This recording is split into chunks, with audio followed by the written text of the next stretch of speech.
So this is M. Night Shyamalan's second R-rated movie since The Happening. Let's hope it's better than that movie. What? No. My god, that is one of the most unintentionally hilarious, awful movies ever.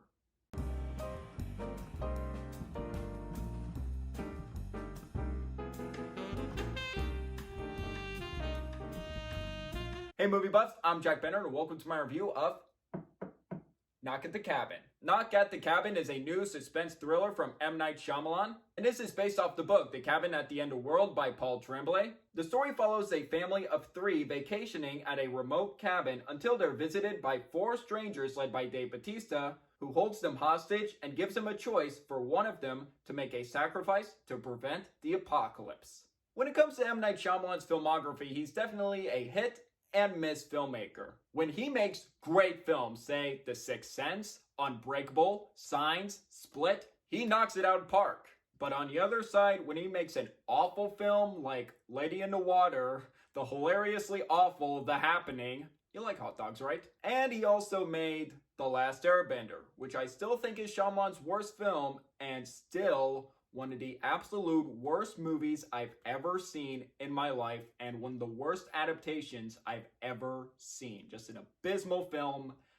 Moving on, less said about Last Airbender the better. And he also made After Earth, which I found boring and dull as hell. And when he misses big time.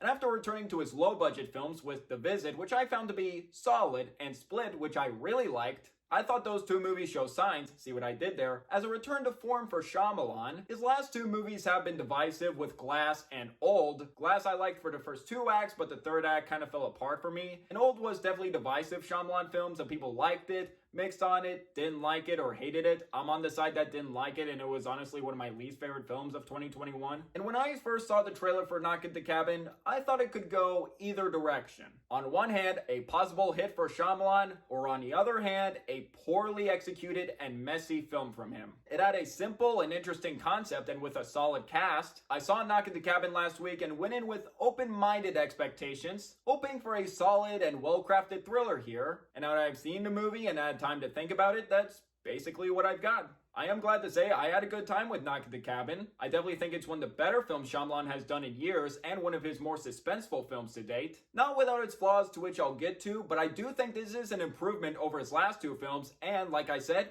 it is a well-crafted and solid thriller. Let's start with the pros.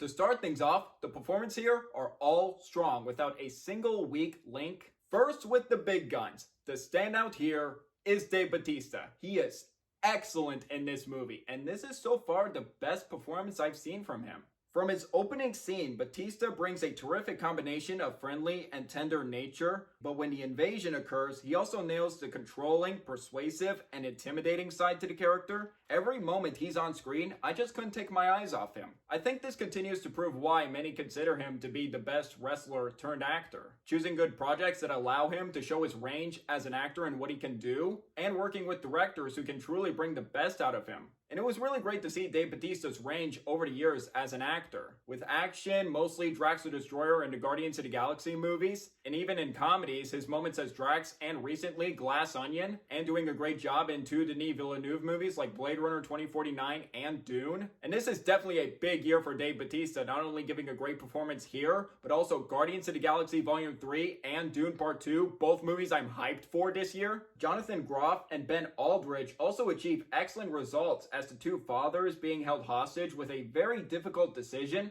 putting us into their shoes with their perspectives with these strangers and their choice. And I was particularly impressed by Ben Aldridge as he managed to show a lot of emotions and his character's cynicism towards these strangers and the apocalypse. I don't remember seeing this actor in anything prior to this, but after this movie, I do want to see him in more movies. And I also want to mention newcomer Kristen Cui as their daughter, giving a great and impressive debut performance, as all the emotion she shows and tension her character witnesses are all captured strongly. I fully believe after this movie, she has a bright future as an actress. Certainly an impressive debut performance for her age as an actress. Nikki Amaka Bird and Abby Quinn also give good performances as the two other strangers. Even with limited information about these people, their performances are still strong and have great moments of acting. And I haven't seen this guy in a while. Ron Weasley himself, Rupert Grint, is also in this movie. And the first time I saw his character in this movie, I thought, hey Ron Weasley, welcome back, haven't seen you in a while. And maybe it was a little off-putting hearing his American accent in the movie. But nevertheless, for the screen time he had, I thought he did a great job acting in the information known about his character.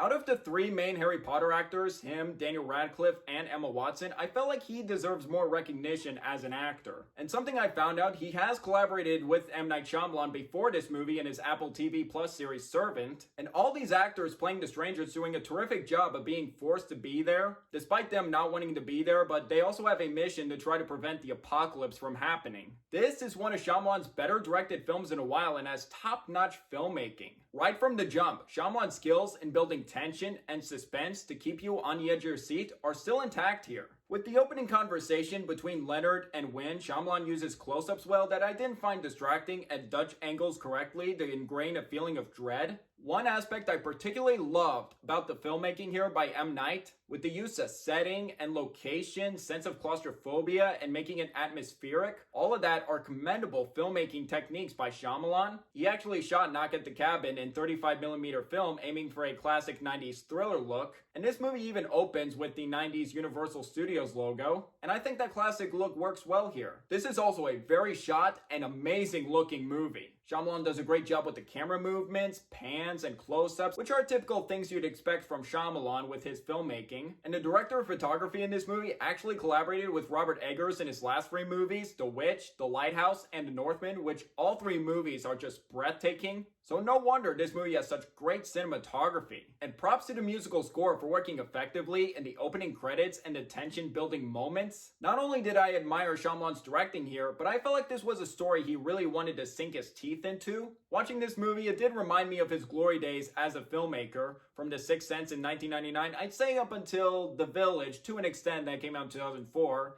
His goal in wanting to craft a suspenseful story and keep the audience invested in the main conflict, I think is achieved well here. And I found the central conflict in the film quite investing and engaging. All from the directing, acting, suspenseful story, and building of tension. And after this movie, I found myself asking questions often, with the strangers to their cogency and validity to their mission, and found myself asking, what would I do if I were in this situation? And I feel like I could be any one of the two father characters of which side I would be on. I really like how this movie focuses on the themes such as choice, sacrifice, and humanity, and what really is the right thing to do in this situation. And I think the main family is the emotional core of the film, which keeps it strong, and I felt like that added depth to the story. All three actors played these characters convincingly, making them feel authentic and sympathetic, and I cared for each one of them. And if any one of them were to make the sacrifice, I would have felt bad for any of them, honestly. And I love the way this movie is told, not in chronological order, using flashbacks with these characters in the past and what they've been through. I felt like it would have probably taken too long in the beginning before the invasion started, so I'm glad Shyamalan went with a non-linear storytelling of this film. Sadly, I do have some problems with this movie. I will get to those right now.